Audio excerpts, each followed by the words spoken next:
It's such a pleasure to welcome all of you once again back to this technology and democracy series. As you know, we have been having these discussions for the last several days, and today we have a very special guest with us, in many ways, culminating in the discussion surrounding the future of the parliament and in also reinventing democracy. The guest doesn't need much of introduction, at least in India and even many other parts of the world. We have Dr. Shashi Tharoor, a distinguished parliamentarian and somebody who has been thinking and reflecting about issues relating to democracy as well as the role of internet in India and beyond. Before I invite Dr. Shashi Tharoor to give his remarks, I want to bring up some of the new guests who have joined us, bring them up to speed in relation to what we have been discussing. One of the big issues that we have focused in the last several days is the very notion of power and exercise of power among institutions, which is going to strengthen the idea of people's contribution towards democracy. We had a very compelling presentation by Alexander Bod for the last couple of days. We also had Shekhar Kapur, who spoke about civil society and people's participation in relation to strengthening democratic institutions. We've also had a number of other speakers, including Tim and Louis, who have contributed in relation to different dimensions of not just reinventing democracy, but how do we use internet and move towards having parliament in the cloud. All of this has happened broadly in the context of what we're facing today. But we also know that there have been developments around the world, including the UK's parliament breaking a 700-year-old tradition to have a Zoom session. There are similar experiences happening in Canada, in European Union, and many other parts of the world as well. So with that introduction, I have great pleasure in inviting Dr. Shashi Tharoor to give his presentation. Shashi, over to you. Was the idea of a parliament in the cloud, the whole question of whether we can reinvent democracy through the internet, in effect.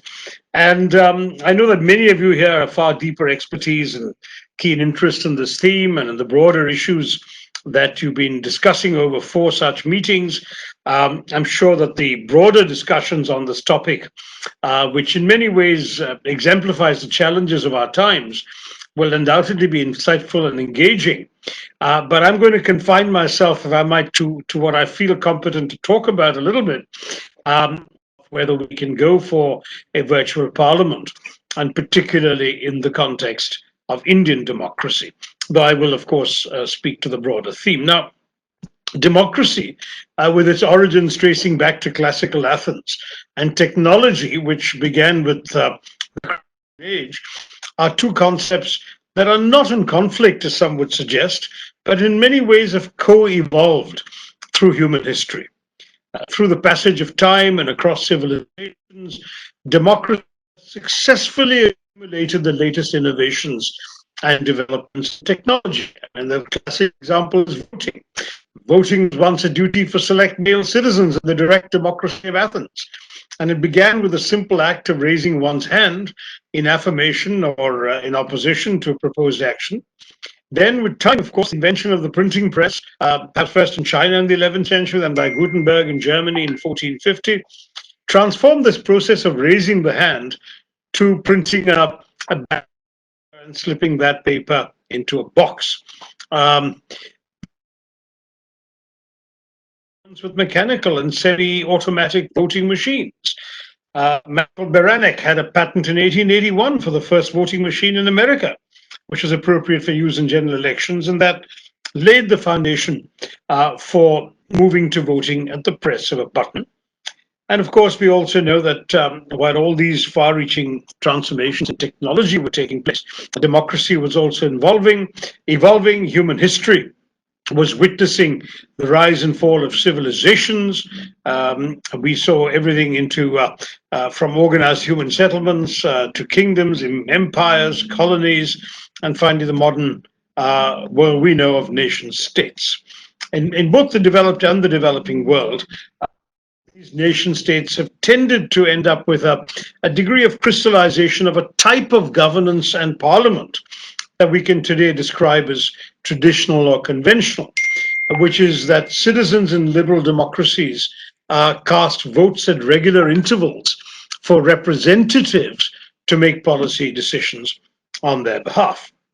Now, this has not changed very much in, let's say, the last 75 years in most parts of the world, whereas the technology has kept galloping on, and the advent of the telecom revolution, social media, and so on have begun to pose a number of challenges to this traditional way of conducting democracy.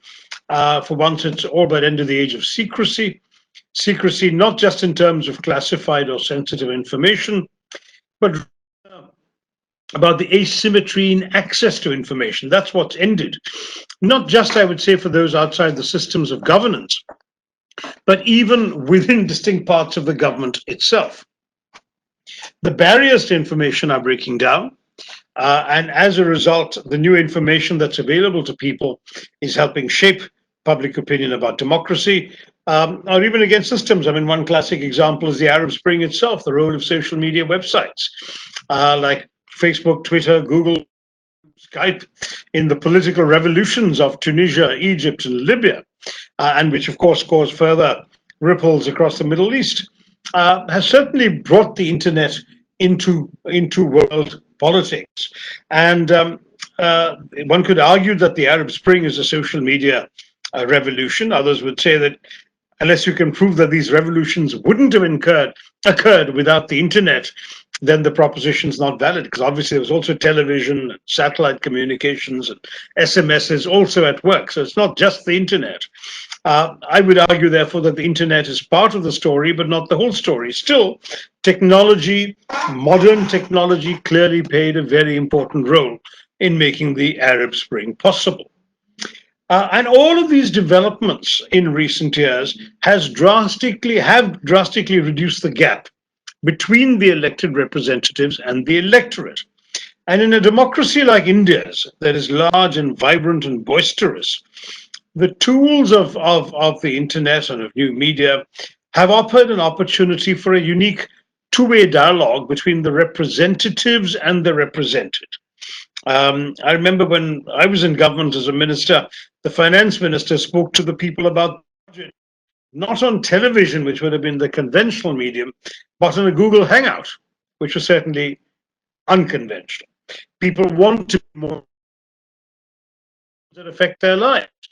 And I think that explains just the idea of a parliament in the cloud. And we also know, in particular, with our youth, taken with great gusto, overwhelming majority of Indian social networking sites are below the age of 25, and with about 220 Indians between the ages of 10 and 19 alone are going to grow up into our democracy and become voting citizens in the next 10 years. They are obviously going to be a cohort that has grown up viewing information and communication technology as a natural and established part of their world, and therefore of their political identity as well. And because this is so vital to us in terms of our much proclaimed demographic dividend, I would argue that the ideas of what is natural, normal, or expected may well derive from the internet and resonate with their experiences of the cloud, rather than any interaction with the traditional democratic system. So making parliament relevant to them is a vital aspect of strengthening democracy. Now, having said all of this and helped make a case in a sense for what you're saying, I might even add one more point, which is that, of course, you're seeing increasing convergence of the internet with mobile telephony, television, radio. According to the Telecoms Regulatory Authority of India, 89% of the internet users in India are accessing the internet through their mobile devices. So people can literally be connected to their parliament on their mobile phones if the idea of a parliament on the cloud were followed. And the telecom revolution has given India more than 900 million mobile phone subscribers. So you can expect more voices to be audible in the political process. The government has a national telecoms policy that targets 100% teledensity and 600 million broadband connections by the end of this year. So there is no doubt there is an excellent opportunity to increase participation in the political process and improve the quality of governance with virtual tools. But if by talking about a parliament in the cloud, we're advocating that the internet will bring democracy to all and bring everyone to democracy, then I think that there are some real challenges. Now, I'm going to be fairly India specific, but there's a couple of points I can mention from elsewhere that have argued or established that increasing the catchment of the net alone doesn't necessarily increase participation in politics. For example, according to IDEA, the Institute for Democracy and Electoral Assistance, the turnout of the voting age population in the UK's parliamentary elections have declined from the highs of over 80% in the 1950s to below 60% today. The US, with the second largest number of internet users in the world, with an internet penetration of about 90%, has seen its voting age 85 to 90%, has seen its voting age population figures hovering between 50 and 60 since 1964. Now, again, you could say this is an argument for bringing democracy to the net, because when it's easier for people to be connected to the parliament and to democracy, they might be more interested and more active. So the only counter answer is digital literacy has not been proven to do away with apathy towards politics and governance either. Now, one of the papers that was sent to me to inform my thinking about the issues we're discussing today was about the concept of liquid democracy. That is, we're not just increasing the uptake of the internet in the process of elections, which obviously involves bringing in technology, and then by transitioning from the electronic to the virtual, we can make processes more convenient, accurate, and faster. But also we can reduce costs by decreasing physical requirements to gather together, meet, travel, and everything else. Liquid democracy would be a technologically enabled and scalable hybrid of both direct and representative democracy, because it would enable voters, to the extent they desire, to vote for themselves on some or all issues, to delegate their vote to whom they choose, whether another person or a non-profit organization. So all these I have read, I find them interesting. They're ways of looking at contemporary technology and saying, why don't we apply it to a system that frankly isn't working as well as we'd all like? As a member of parliament, I will admit that parliament has tremendous scope for improvement, tremendous room for improvement, and that indeed there are enormous frustrations when an election result, let's say, 4.5 years earlier, can determine a crucial outcome half a year before the voters get a chance to vote again, because it's only every 5 years that they can change their minds about who they want ruling them. Whereas with liquid democracy, with parliament in the cloud, they can constantly make decisions that may go against the wishes of the party that's come to power. But there are a number of caveats and concerns that I'd like to lay before you before I end. One concern very much is that in India, there's a real doubt that we are fully ready for this.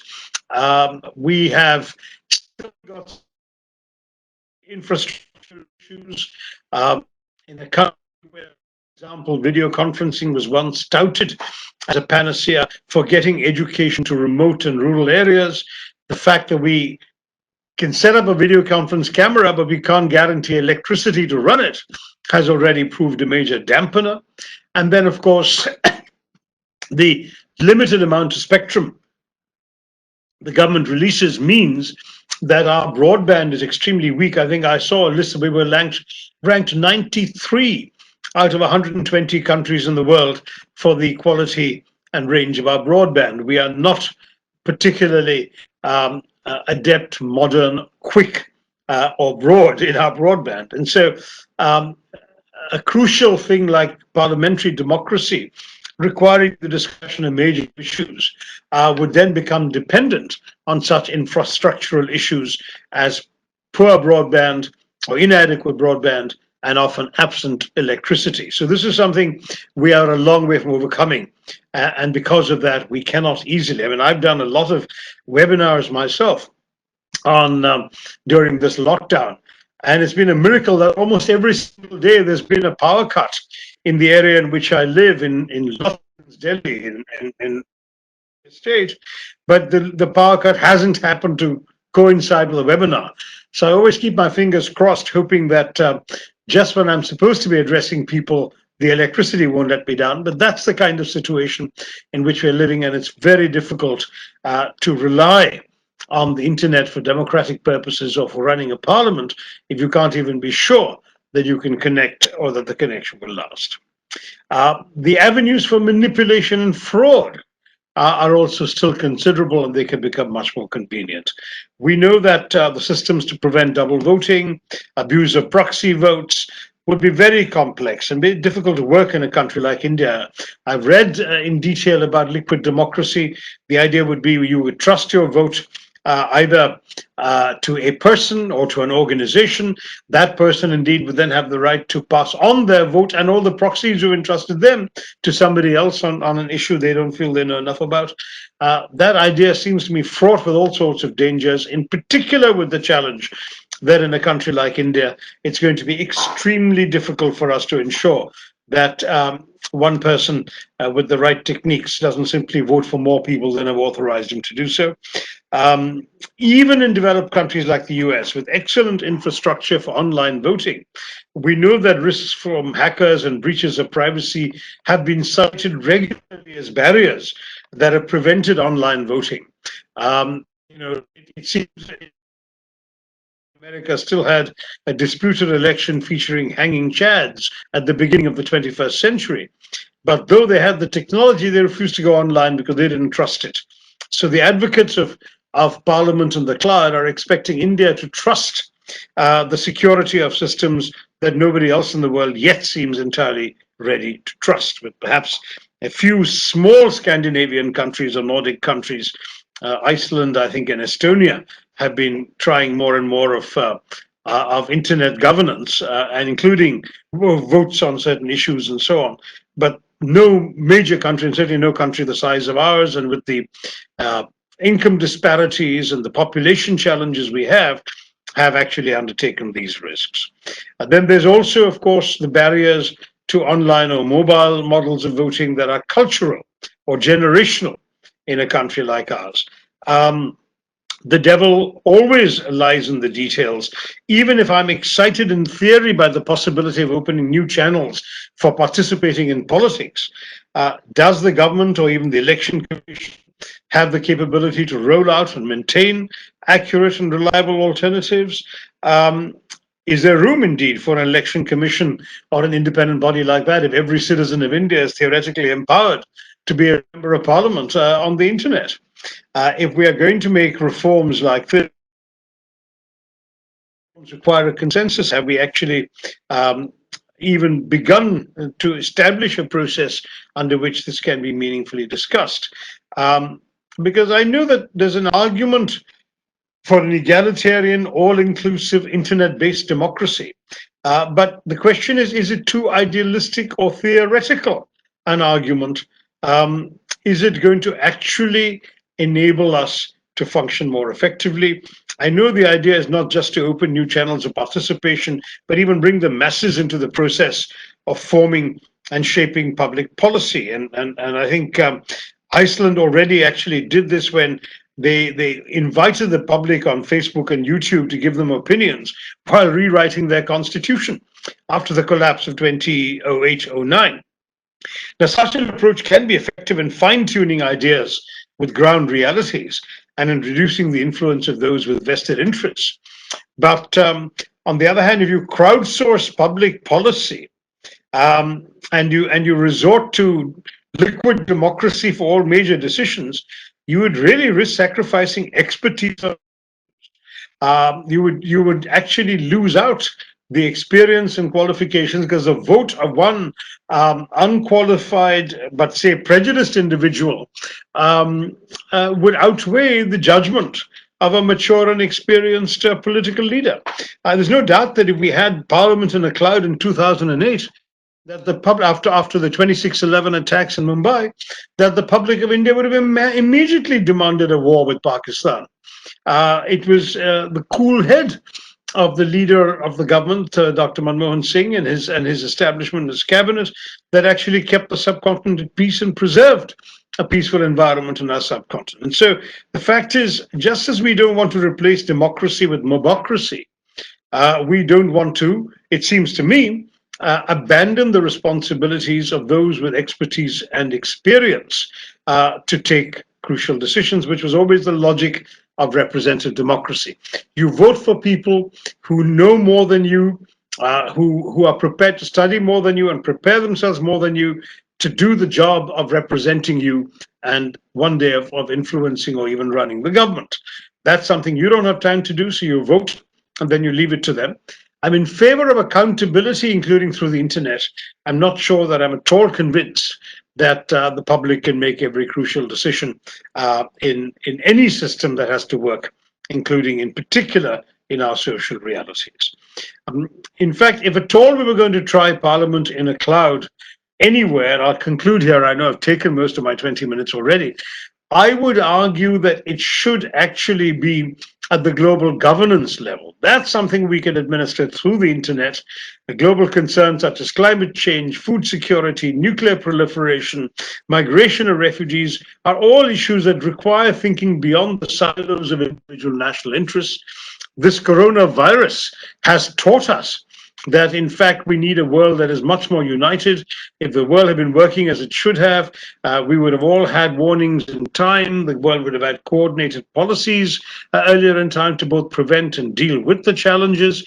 I would certainly argue that we are much better off trying to get more of a sort of Parliament in the crowd approach to the World Health Assembly, to the United Nations General Assembly, because if at one point the idealists were saying the internet would lead to the end of the nation state as we live, which of course is not true, because we know there's been a revival of nationalisms and reassertions of sovereignty. Let's at least say that where sovereign nations get together to make collective policies that influence everybody, as in the United Nations General Assembly, the Security Council, the World Health Assembly, and so on and so forth, we are all stakeholders. Every country has an incentive in expressing a view, and that could be a situation where a certain segment of influential opinion makers, parliamentarians, thinkers, think tanks, and so on could be connected to an internet process to influence global governance, to be a sort of people's counterpart of the UN General Assembly, a people's UN, a people's international or global governance. And I think that would be something that that could be very interesting. There's no denying that technology has broadened and deepened the scope of democracy everywhere. They can be a driver for a better democracy, not just a different one. It can improve the democratic process, enhance the experience of democracy, but I'm still not sure it can replace the systems of democracy that we currently have. And certainly, though we've seen the internet dramatically transforming the status quo in governance, which is a good thing, we also know that the internet has often become a vicious battleground against the principles of democracy, because the internet is routinely misused as a means to foment radicalism and extremism, to perpetuate hate crimes and discrimination on the basis of gender, caste, and language, to incite violence, to provoke instability, and from the top-down approach to censoring the internet, as China does routinely. So let's not think of the internet as a pure, undisguised blessing. It can be misused, and it can, in many ways, be used to systematically drown out sensible discourse, if that discourse offers a divergent or critical opinion on important issues. If our idea is to prevent majoritarianism, that somebody wins an election in let's say for argument's sake, 2014, and continues having their own way on everything with their brute majority till 2019, and we think Parliament in a cloud, liquid democracy will curb that. The fact is that politics in that way is not necessarily going to work, because it can also work in the opposite way. The internet can be used to mount more curbs, more restrictions, more censorship. And we know that on the internet, politics on the net does not guarantee issue-based politics.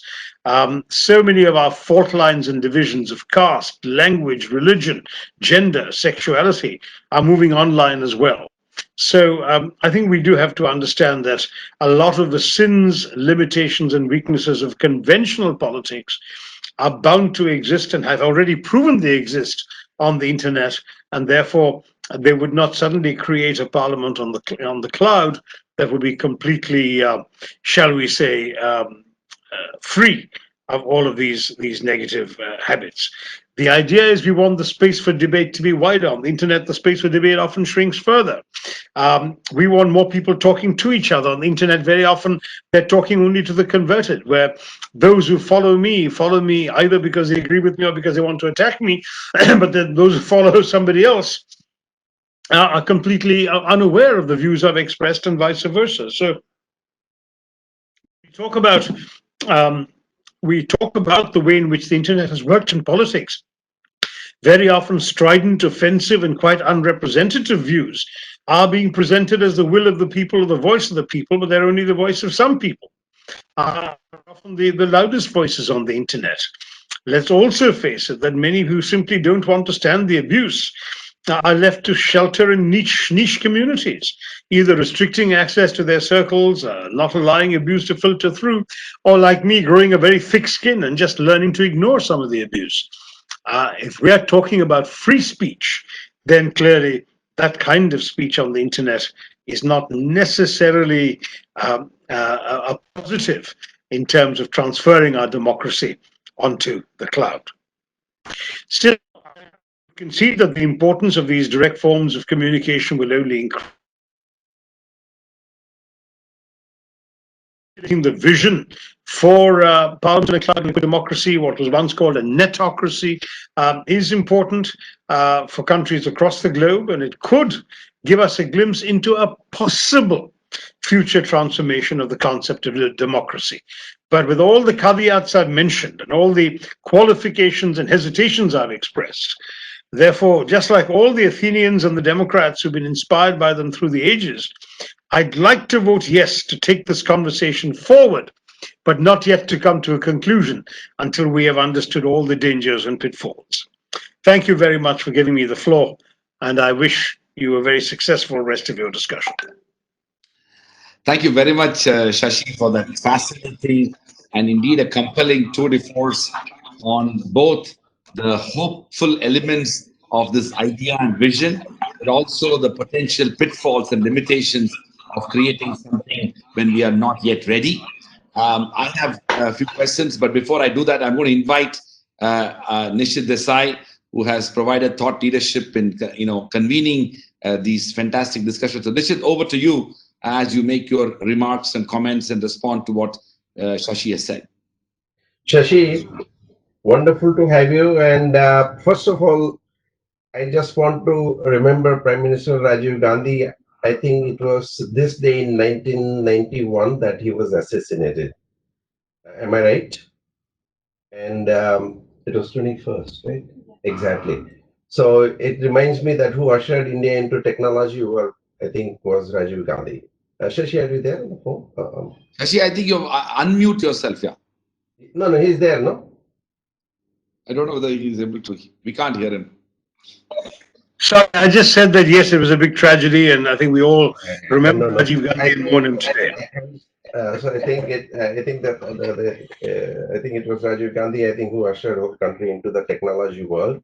I think, and I also read that you are the chairman of Parliamentary Committee on Information Technology. I think so. End to end, I think we have something to discuss.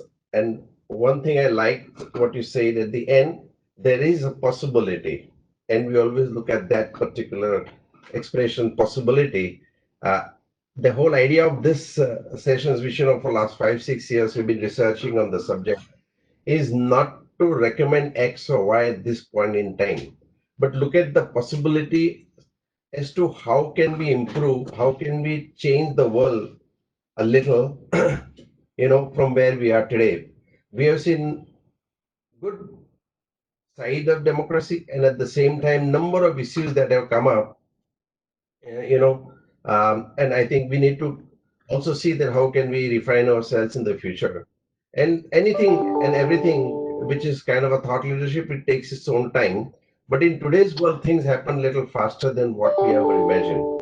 So as you say that, and I also wrote to you that it started with Socrates. It took 500 years to go to Athenian style direct democracy. In 930 in Iceland, it was first representative democracy, and then we are almost 1100 years passed by, and we are still on that. And I'm not saying it's right, wrong, good, or bad at the moment, but there are a number of diseases that have crept into the whole system.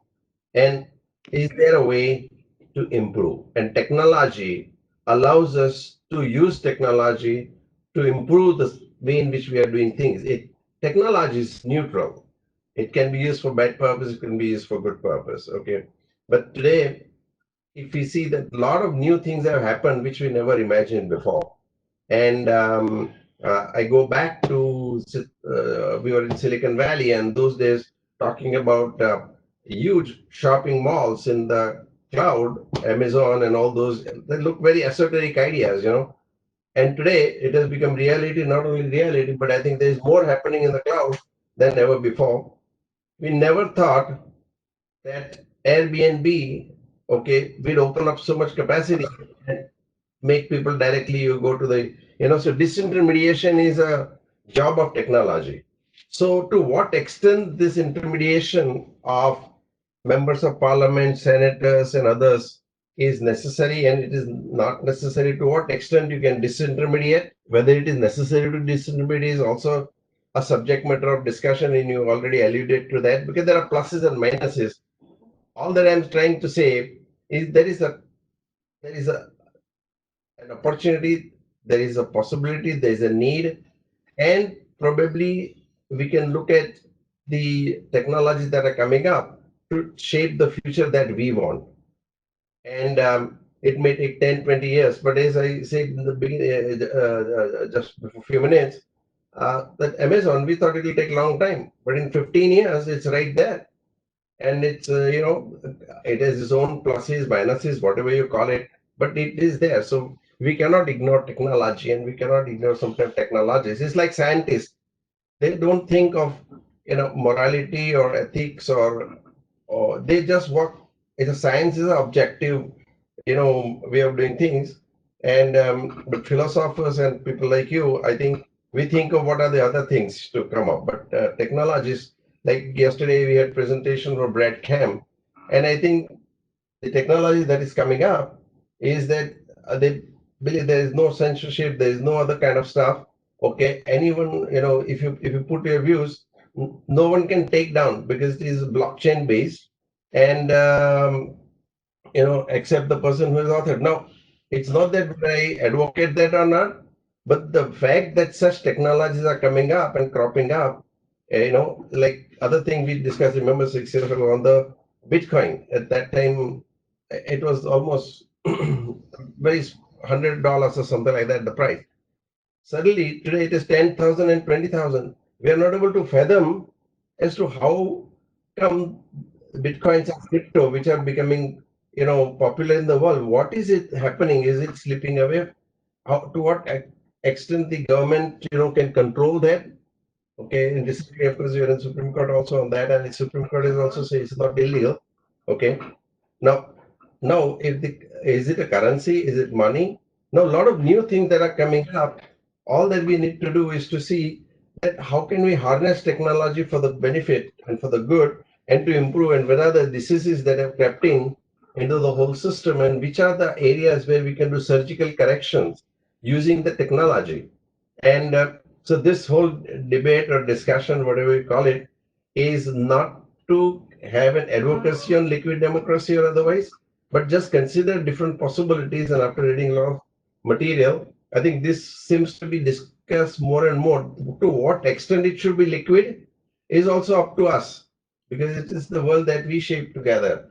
So it is not that it could be completely fluid. At the same time, it could be quasi semi-liquid, liquid. To what extent we want to go? I think those are the kind of things. But we have to think to see that, over a period of time, we change things the way in which whole democratic setup is set up. In fact, I wrote to you also, even we have not defined or described democracy. It has gone in a traditional way, there's a majority rules and stuff like that. No, as you rightly say, what happens to minority, what happens to other classes of people, and stuff like that.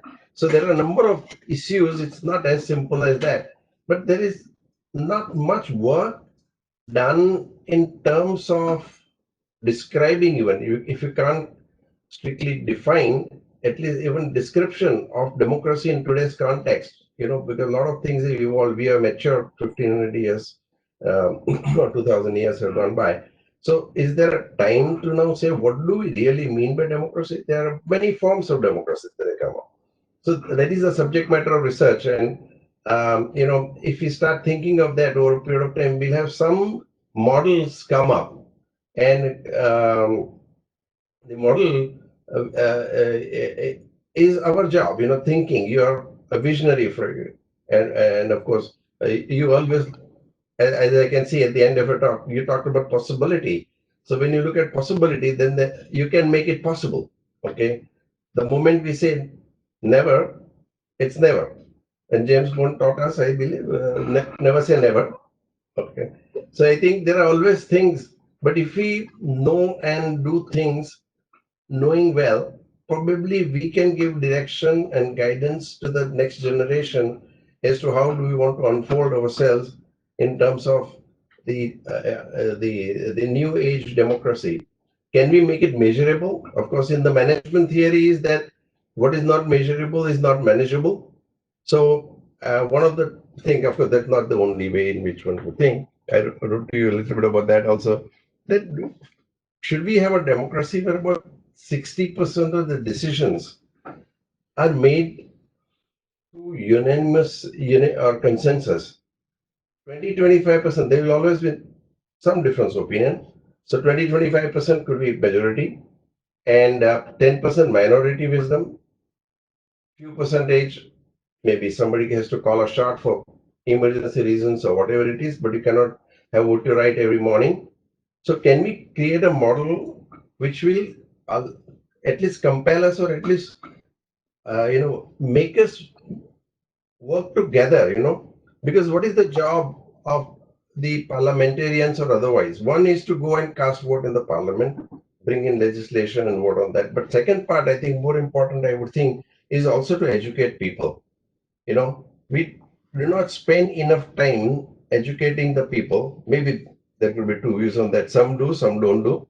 But idea is that their job is to educate people, and to some extent let them make a decision, not completely vote or otherwise. That is up to us to decide.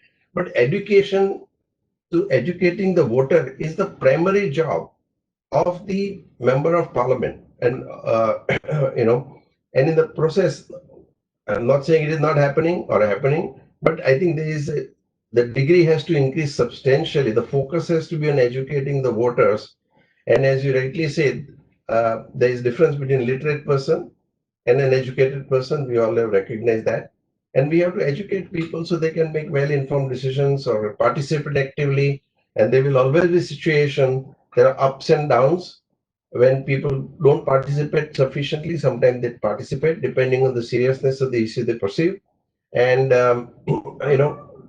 so the whole idea today is to see that over a period of next 5, 10, 15, 20 years time, if at all new way of doing democratic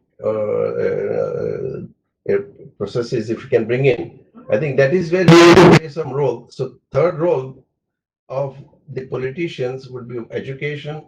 Of course, today in the today's context, to vote on legislations, and number three, to see that how do we unfold ourselves in the coming times. That is the main thing. And as I was mentioning, that today so many technologies are coming up.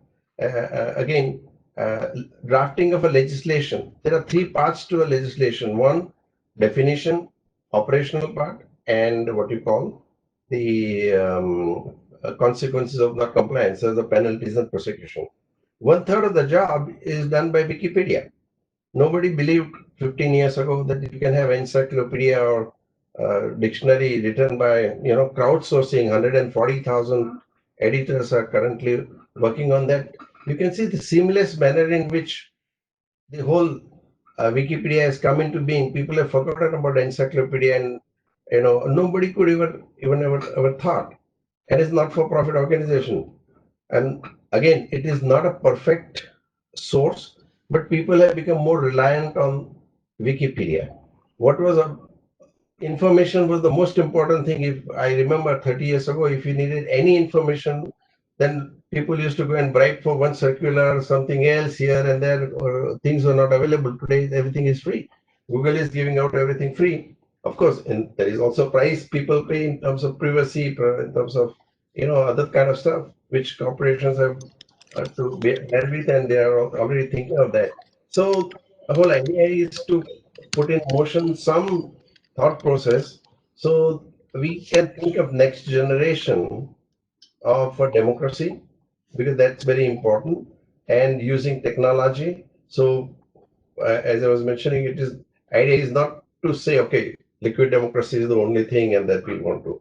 But when I looked at number of models, this was something interesting which can be refined, which can be worked upon, and we can move a little bit in an inch, that it can give a little more flexibility, okay, in the system, and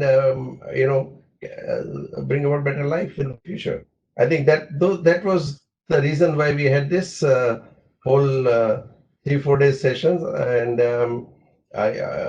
you're so eloquent. I always enjoy listening to you, and also very pragmatic in terms of your thought process. So as I mentioned that there are two parts to the discussion. One was that can we start because at this point in time, because social distancing, if you can't meet, at least meet in the parliament, the next best thing that can happen, and that's what been talking about it now. UK has done it. Today I was reading a Boston Consulting note that came to me saying that for 50 years they believed that partners meetings have to be only face to face.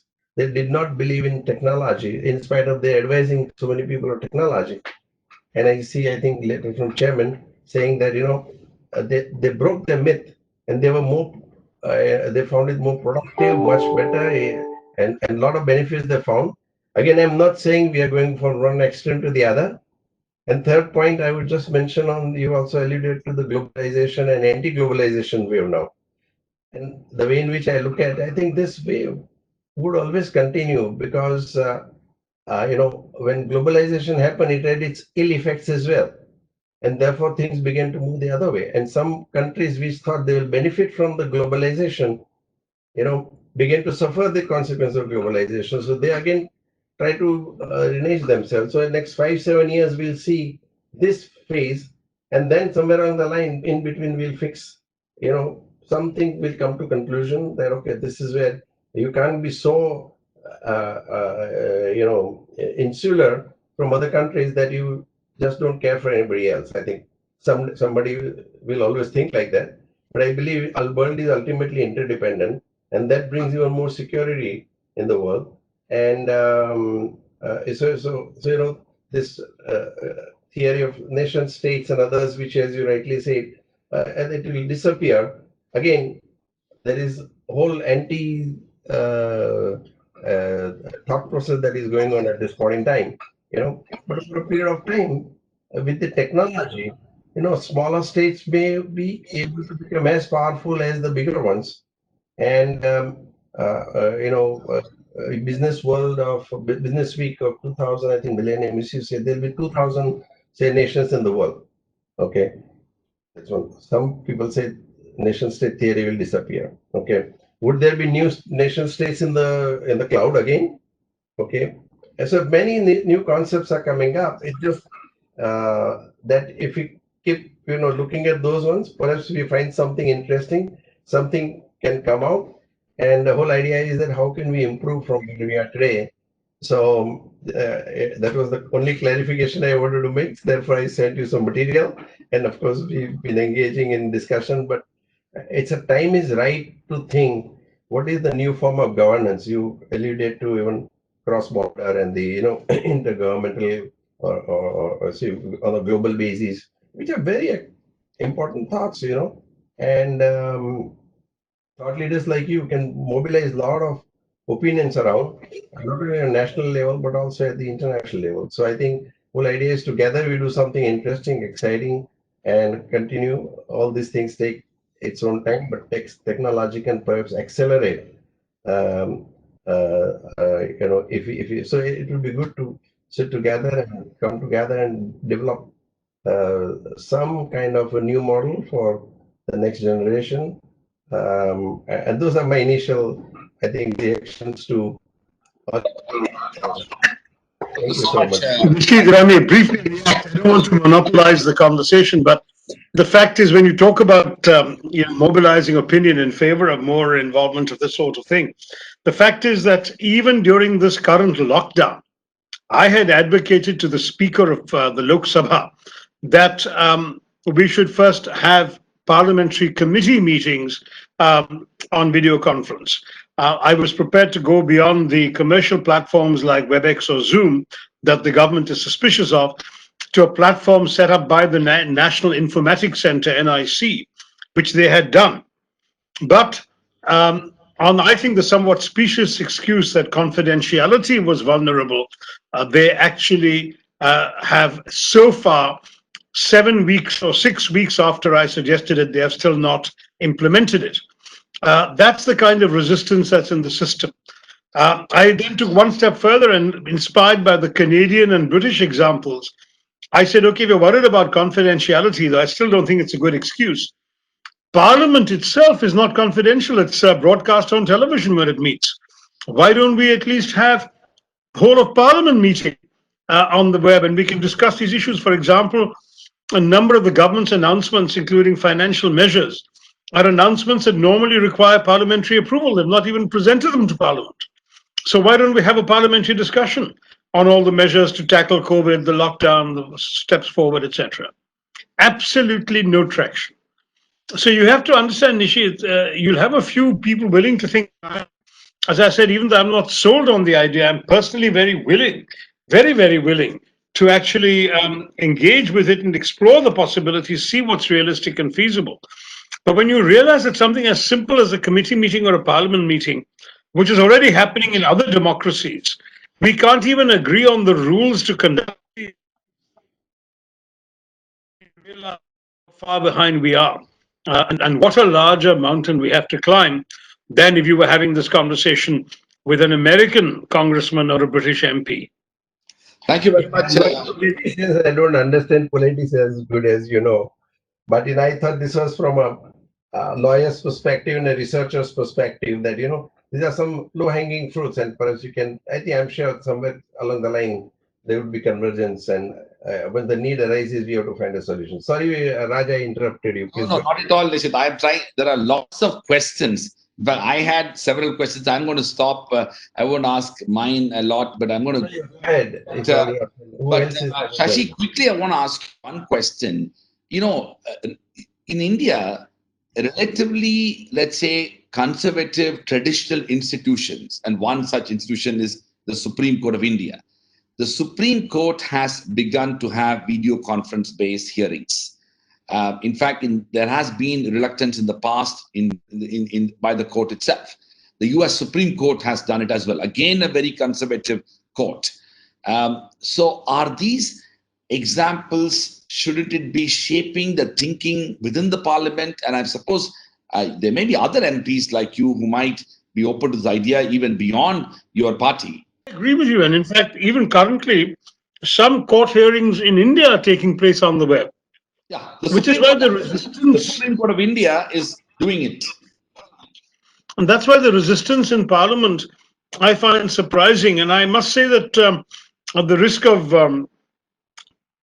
being attacked for saying this, I say that I think the ostensible objection may not be the real objection. I think the problem is we're facing in our democracy a genuine resistance to democratic accountability amongst those in power. And these methods, the internet, parliament, and so on, would actually increase the level of exposure of the government to accountability. It would require more transparency. It would open it up to more questioning. Even if we don't open it to anybody but elected members of parliament, people will be able to watch it, will be able to see. And I think it's that they don't want. I find the arguments against video conferencing are extremely difficult to defend. But I'm just telling you these arguments exist, and what is more, that those in power without his permission, we cannot proceed, have not been prepared to grant that permission yet. Okay. All right. Thank you so much, Shashi. I'm going to, resist asking more of mine. Let's move to the Q&A session. We have Rajagopal Narashiman who's asking a question. Do you have an opinion on using mechanism design principles from economics to apply for democracies? For example, in a technology-enabled future, all citizens will be granted a certain number of points that they can use for continuous referenda on issues. It seems to me that China is doing something involving control in this way, where every citizen is given a point, a system of points, and those who score enough demerit points are then prevented from boarding flights, from traveling outside their cities, and taking certain jobs, etc. I fear that such things will become part of the toolkit of a surveillance state that could infringe on our democracy rather than enhance it. If the ideal and objective that Nishith and those who advocate these things are recommending is to expand and deepen our democracy, I think anything that involves keeping tabs on every citizen and allocating points would be, to my mind, potentially very dangerous. Thank you so much, Shashi. There's a question from Dipanshu Mohan. It says, to what extent the two parallel forces, a decentralized access to technology, example ICT, social media, and the rise of the surveillance state, especially in the post-COVID-19 world, reimagine the citizen state contract? That's happening. I mean, I think that we are already seeing this with the Arogya Setu app, which has been made mandatory for a number of people. Right now, the government has decreed you cannot get on a flight without downloading the Arogya Setu app. And people like me who have fundamental issues of principle about that are in an impossible position, because I cannot not get on a flight to go to my constituency, for example, from my constituency to Parliament. But this app can monitor my movements. It also makes me vulnerable to others, even if the government has no malified intent. Others can, using my Bluetooth, get onto my phone. I think the government has been insufficiently thoughtful in this kind of thing, and the human rights of individual citizens, including the right to privacy, so recently affirmed by the Supreme Court, would be seriously questioned if the surveillance state grows in reach. The impetus for this began with the perception that tracing people who were exposed to the virus would not be easy without adequate data. But now, in the accumulation of data, the government and around the world, not just ours, have equipped themselves with a tool that can very easily be misused. And given the track record of our own government, it is particularly worrying that they are making things mandatory. I don't know, knowing my litigious friends on this, I'm sure somebody has already gone to court to ask if making it mandatory is legal or not. But the government claims entirely to be benign in their intentions. Nonetheless, I would say your questioner is right that there is a certain reimagining. You've got a positive argument for equipping everybody with the internet connection, putting everyone online on their mobile phones, reducing the cost of the mobile phones. going from 4G to 5G next year. It would have happened this year, but that's been delayed because of the virus. All of that, you can see the benign side of it. But then you realize it gives governments and people in the country an extraordinarily powerful set of tools to curb lives, trace movements, track individuals. I mean, it's one thing to say that your phone will tell you you are next to an infected person within 50 meters. But that same phone is also telling the government when you're next to somebody who's an opposition politician or who's a subversive or a radical or a dissenter or a left-wing journalist or whatever. It may be, I mean, the big brother states that Orwell warned about may be a little late coming because he reversed the dates of the year he wrote 1948 and created 1984. But today, 1984 is seeming extraordinarily prescient thanks to these modern technologies. Thank you, Shashi. There's a question from Sabayasachi Ray. He's asking, don't you think that free internet for all is a necessity for a total digital transformation we are discussing? And I'll add that, we are somewhat privileged as a university. We moved into online teaching. But at the same time, I'm looking at the digital penetration. Less than 10% of Indian households have, Wi-Fi access with computers where young people are living. So if such is going to be the digital divide, disparity that is prevailing, the most important public policy intervention is a digital transformation. Isn't that right? Yes, and part of the irony is that digital technology is Janus-faced. Janus, the Roman, had two faces looking in opposite directions. It's very much the same with this. I mean, I agree. I'm actually personally in favor of every Indian citizen having access to the internet. I would like mobile phones to be dirt cheap, smartphones. I'd like 5G technology to just quintuple or even multiply by 20 the amount of bandwidth available for us to give information to each other. I'd like much more e-governance, the use of electronic methods on everything from the post office to land records to you name it. I'm all in favor of all that. But I'm in favor of it from the point of view of enhancing the quality of life of the ordinary citizen. Unfortunately, the same set of tools make it very much easier for people of malign intent in positions of power to enhance control, to enhance the ability to know things it's not their business to know about the individual and private lives of individuals, to be able thereby to curb their activities. China is blazing this path.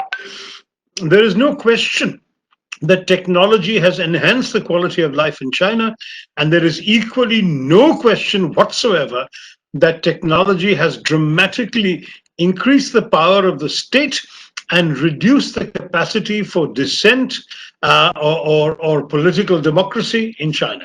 So when you think about that, there's something slightly ironic in us seeing only the pro-democracy side of modern technology, and particularly the internet, because every app that we create can potentially be used the other way. And I use Arogya Setu as an example because it's current, it's going on in our lives right now. And if tomorrow or a year from now we have an effective vaccine or the COVID virus mysteriously fades away, whatever it may be, and we resume normal lives, we've already taken the genie out of the bottle. And we don't know if that genie is now going to start telling us to do and not do things that have nothing to do with the coronavirus. Well, eternal vigilance is probably the price of liberty. And I think that we need to strengthen our institutions and how effective they could, respond to these challenges. There's a question by Gutash Gujral. He's talking about India has traditionally been a follower and not necessarily an innovator or an inventor. Do you see avenue for India to innovate in this context, or we pretty much mimic what has happened elsewhere? No, of course we can innovate. We actually are pretty good at innovation. I'd like to think I've written and spoken about Indian innovation, and not just Jugaad, which is our well-known way of innovating, but going well beyond Jugaad to some really creative and impressive things that are happening right now. So, we have 17% of the world's brains, don't forget. And it's shocking to me we've only produced 2.7% of the world's research output. and a shockingly low number of patents and original research papers. So we have a long way to go, but we have the capacity. And it's striking how many expatriate Indians in foreign countries have excelled at innovation and excelled at cutting edge technologies. I was told at a visit to Silicon Valley last year that at least 40% of the best AI companies doing the absolute cutting edge research in artificial intelligence, their key people are Indians who studied in India, grew up here and migrated there and are flourishing there. So yes, I think we can innovate effectively. But again, what do we innovate for? And how will those innovations be used? Those questions remain to be seen. But there's no reason to believe that we have to follow only what others are doing. I mean, it's true that in the world of technology today, some people are ahead of us in some ways.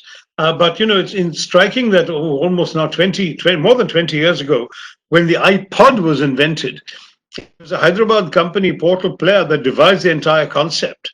But then, of course, it was taken to fruition by an American company and then manufactured in China. So, I mean, by a Japanese company, Sony, and then manufactured in China. So when you look at the iPod, sorry, not Sony, Apple, I beg your pardon. When you look at the iPod, I was right the first time, devised by an Indian company, taken to fruition by an American company, manufactured in China. It shows that in that world, there were limits to how far we could develop our innovation to create a world-class product. It would have been wonderful if the iPod had been an Indian product from start to finish. It wasn't. It was an idea from here and everything else done elsewhere. So if we can do innovation and also take it to the last mile, then there's no reason why there shouldn't be absolutely world-class Indian products that become worldwide well-known brands, as Korea, Japan, and China have been able to do, in addition to the well-known countries of the West. There are lots of questions coming from people who are talking about virtual democracy and reluctance to use technology in parliamentary panel you talked about. You have lived through the age when we had polling booths where people would physically cast vote in that manner and through ballot papers. And then, quite remarkably, we quickly transitioned to electronic voting machines. And US continues to battle with that the struggle of moving into. So is it the case that we are underestimating the adaptability of people towards technology? Yeah, I mean, I think to some degree that's true. We are underestimating it because people are very fast learners. But what may be overestimated by your questioner is people's resistance to technology. If the resistance can be overcome, the adaptation may be possible. I can take the example of my own mother. My sisters and I had to really work hard on her to persuade her of the advantage of having an email account and going on the net herself and so on. And now she can't do without it. It's her way of keeping in touch with all her friends around the world. And it's a tremendous antidote to loneliness and alienation in old age that she has it. But we're still finding tremendous resistance to going one step further. Now we finally managed to get her WhatsApp on her phone, so that too is going on. But she's resolutely refusing to learn things like voice notes on WhatsApp or dictation on emails or whatever, which we know that if we were able to persuade her, it would make her life so much easier. Now, I know that there's a generational issue, and somebody would say young people in India will be different. Arguably, point taken, but there is a reason for resistance. I mean, one of the challenges, for example, is also language. How many of our public are as comfortable with English, which is still the language of the internet, and particularly once you get to things like tackling internet problems, everything comes out in English, and you have to be sufficiently fluent to be able to master that. Let me say that I'm not disagreeing with the questioner. Yes, Indians are certainly more adaptable than they're given credit for, but let's not underestimate that making this a universal or even a significant majority of the population is still some distance away. Thank you, Shashi. There are questions from Meghna, Kumar, and Rajagopal and Nimisha. One of the questions is relating to strengthening communities. The question is about Raghuram Rajan spoke about the importance of communities in shaping our future. Is it time to empower communities and decentralizing autonomy to local communities? Do you believe COVID-19 has strengthened the argument for communities? Absolutely. In fact, it doesn't need a long answer. They're right. There is a strong case for strengthening communities. In fact, I would argue that it ties into a broader political argument about decentralization, that in a country like ours, we need to decentralize decision making and problem solving to the lowest possible level, which is the community level. And the political unit of the community is often the village panchayat, the municipal ward, we really, and the small town mayor. And these are people who are not sufficiently empowered in our system.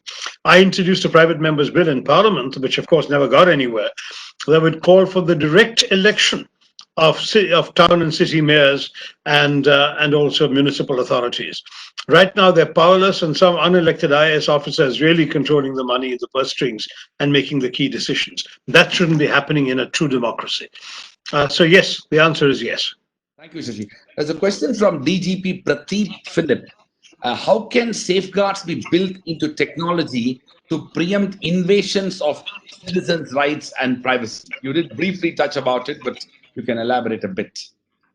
Well, I don't think I have much more to add. I think safeguards would come in all sorts of obvious ways. I have been advocating a much more robust data protection law.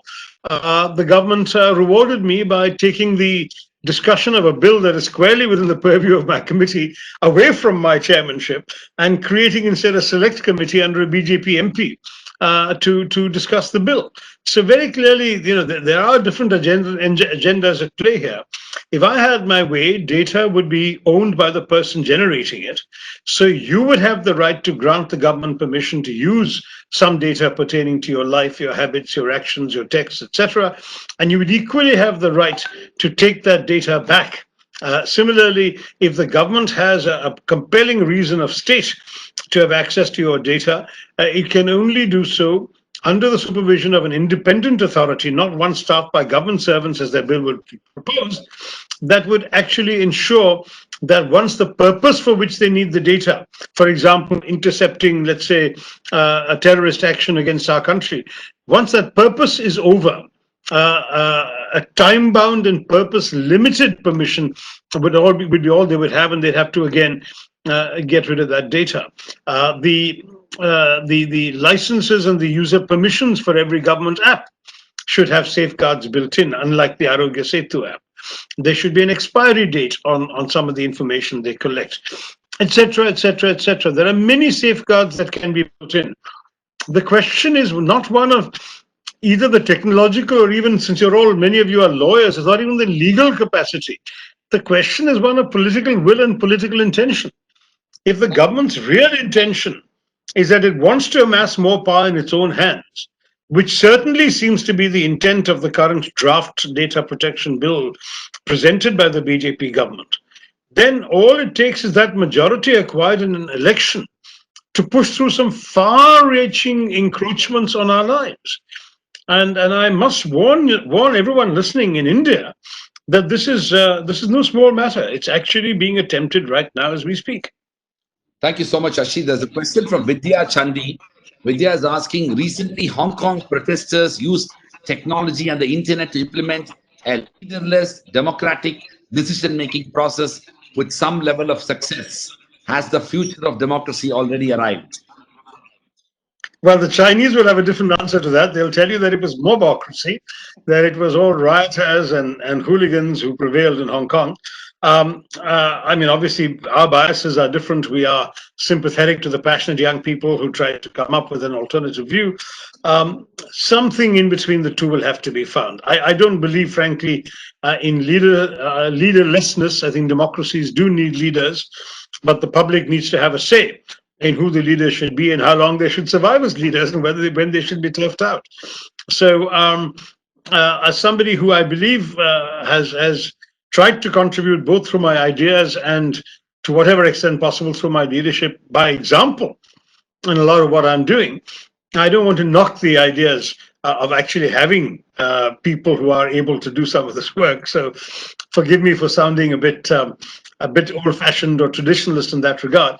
But expanding the realm of democracy, getting more people into it, being able to consult more widely, I'm all in favor. I just don't think your final decision should be crowdsourced. But for a political leader to have access to the views of a cross-section of people who care about an issue is not a bad idea, and I certainly welcome it. Many people have learned this about me, and I'm often flooded by email petitions, by messages, calls, WhatsApps, and so on, advocating important points of view. So I'm open to that. But at the end of the day, I have to do what I think is right on the basis of my knowledge and experience and the position entrusted to me by my voters. And I think there's still that element that I would not want to be completely forgotten. Raj, we have gone well past our time limit, I notice. And I have going to ask Nishith to do something. Two comments made by two of our participants. Jai Shri Singh says, Shashi Tharoor epitomizes exactly Indian intelligence. Argued by Amartya Sen, who nobody can ignore. He's really the best to listen to times. I'm sorry, your sound broke up on you, Raj. Was it a good thing or a bad thing? I couldn't hear you. It's a good thing. It's a good thing. Oh, I'm glad to hear it. You can tell me Last later. one, Rishiman says, thank you. Even if you belong to a that is anathema to many, you represent the enlightened elite that make India distinct. Well, I could only hear about 60% of that, but the words I heard were good. So thank you very much for both the questioners. And thank you all very much for this fascinating platform. Before I Shashi, I'm going to ask you some closing remarks. So I'm sorry, am I clear now? There is a lot of echo here. If I say thank you, it will repeat. That is even better. Repeat thank you. Okay, but Shashi, just a small question, curiosity. In your parliamentary committee, has a question come up which you talked about already, data.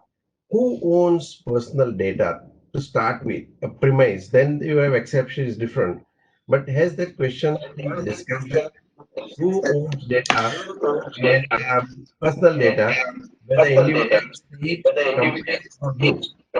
I think if you answer that, then if at all limits to that, or what do you think? How well society comes in? The answer is that data should be owned by the person who generates it. But the truth is that there is no policy decision yet. There is a draft bill by the government which basically gives the government control over any data they want to collect, intercept, or keep. The bill that they have presented is being discussed by a committee with a BJP majority chaired by a BJP MP. So I'll be very honest and say that I'm not terribly optimistic about the outcome of that bill. But I hope that public discourse and public opinion may play a constructive role in moving this discussion in a more democratic direction. I believe ultimately that every human being should own the data that they generate and they produce, and that it can only be given to other authorities, whether government or private companies, for specified purposes and for limited periods of time. That's my view. It's a view that I believe if I was given half an hour in a large room of MPs, I could persuade other MPs of the merits of that view. But I have, as I said, been quite deliberately left out of that process with the committee that I chair, whose mandate this ought to be, having been deprived of the opportunity to discuss this bill. However, I will try and raise some views when the bill is brought to Parliament. And I think it's extremely important, of course, that we stand up and speak for what's right, even if the crushing majority of the ruling party means that they will in the end get their way. Thank you, Shashi. There's one question on the role of how do you protect minority rights in a liquid democracy? And that was something which I missed asking you. It's a very good question. That's one of the flaws of liquid democracy that I should have mentioned, because obviously the danger of the tyranny of a majority is that much greater if everybody gets a voice. At least with a smaller group of people, minority interests, in theory, should be well represented. As it happens, we have now, for the first time in the history of democratic India, a ruling party without a single elected minority or Muslim MP in its Lok Sabha ranks, a Muslim MP other than the ones they've nominated to the Rajya Sabha. So we do have a real problem that even in our current system, some minority voices are not being heard in the system, except if others speak for them.